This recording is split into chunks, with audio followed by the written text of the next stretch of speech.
بسم اللہ الرحمن الرحیم۔ رسول اللہ صلی اللہ علیہ وسلم نے فرمایا، غیبت یہ ہے کہ تو اپنے بھائی کے لیے اس کے پیچھے ایسی بات کہے جو اس کو ناپسند ہو۔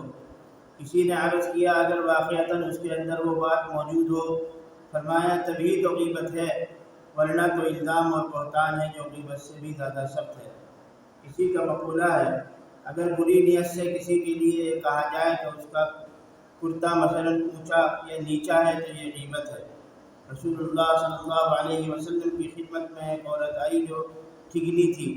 جب وہ چلی گئی تو حضرت عائشہ رضی اللہ عنہا نے کہا، یہ عورت کتنی گٹی ہے۔ آپ صلی اللہ علیہ وسلم نے فرمایا، عائشہ یہ غیبت ہے کیونکہ تم نے اس کی برائی کا تذکرہ کیا۔ غیبت کی بدبو عادی ہو جانے کی بنا پر محسوس نہیں ہوتی۔ ایک بزرگ سے کسی نے سوال کیا کہ رسول اللہ صلی اللہ علیہ وسلم کے زمانے میں غیبت کی بو ظاہر ہو جاتی تھی لیکن اب ظاہر نہیں ہوتی، اس کی کیا وجہ ہے؟ فرمایا، آج غیبت اتنی زیادہ ہونے لگی کہ اس کی بدبو کا احساس جاتا رہا، جیسا کہ بھنگی پخانے کی بو کا اور دباغ کھال کو پکانے والا چمڑے کی بو کا اتنا عادی ہو جاتا ہے کہ اسی جگہ بیٹھ کر بے تکلف کھاتا پیتا ہے، جبکہ دوسرے کے لیے وہاں ایک منٹ ٹھہرنا نہایت مشکل ہوتا ہے۔ یہی معاملہ آج غیبت کا ہے۔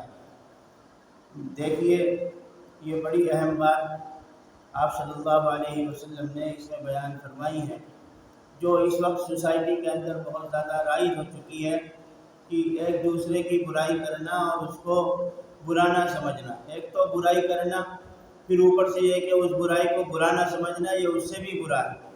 اور یہ غیبت کوئی معمولی گناہ نہیں ہے۔ آپ صلی اللہ علیہ وسلم نے ارشاد فرمایا کہ خود قرآن میں بھی ایک جگہ ہے، اور آپ صلی اللہ علیہ وسلم نے ارشاد فرمایا کہ الغیبۃ اشد من الزنا، یعنی غیبت جو ہے وہ زنا سے بھی کہیں زیادہ ہے۔ انسان برائی کرنے سے، خاص طور سے زنا والی برائی کرنے سے تو بھاگتا ہے، اور بھاگنا بھی چاہیے، لیکن غیبت اس سے بھی کہیں زیادہ بری ہے۔ اس سے لوگ بھاگتے نہیں ہیں اور اس کے عادی ہوتے چلے گئے ہیں، اور غیبت اتنی عام ہو چکی ہے کہ اس میں علماء، صلحاء، ائمہ اور جو بھی دیندار طبقہ کہا جاتا ہے وہ بھی ملوث ہے۔ اور یہ اس طرف بالکل بھی دھیان نہیں جاتا کہ صاحب اگر ہم غیبت کرتے رہیں گے تو ہمارے اعمال جو ہے اس کے پاس چلے جائیں گے۔ غیبت کرنے کی مثال بالکل ایسی ہی ہے کہ آدمی کسی اپنا قیمتی مال ہے، اپنا قیمتی سرمایہ ہے، دوسروں کو دے دے۔ تو اس لیے حضرت امام ابو حنیفہ کا واقعہ آتا ہے، کون سے امام کا واقعہ ہے اس وقت ذہن میں نہیں ہے، لیکن وہ ان کی برائی کسی نے کی تو انہوں نے باقاعدہ اس کو تھال میں کوئی چیز رکھ کے بھیجی کہ بھائی آپ کا بہت بہت شکریہ کہ آپ نے جو ہے میرے نیکیوں کے اعمال میں اضافہ کر دیا، اور میرے پاس نیکیاں نہیں تھی، آپ نے اپنی نیکیاں مجھے دے دی۔ تو کتنا بڑا یہ غیبت کا گناہ ہے کہ انسان اس کو کرتا رہتا ہے۔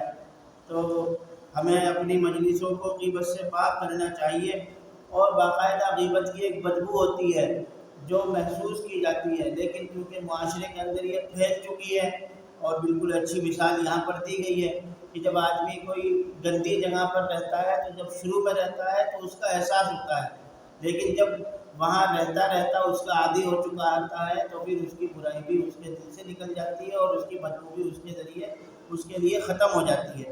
لیکن دوسرا آدمی جس کی وہاں رہنے کی عادت نہیں ہے، وہاں پر گزرنے کے لیے بھی اس کو پریشانی ہوتی ہے۔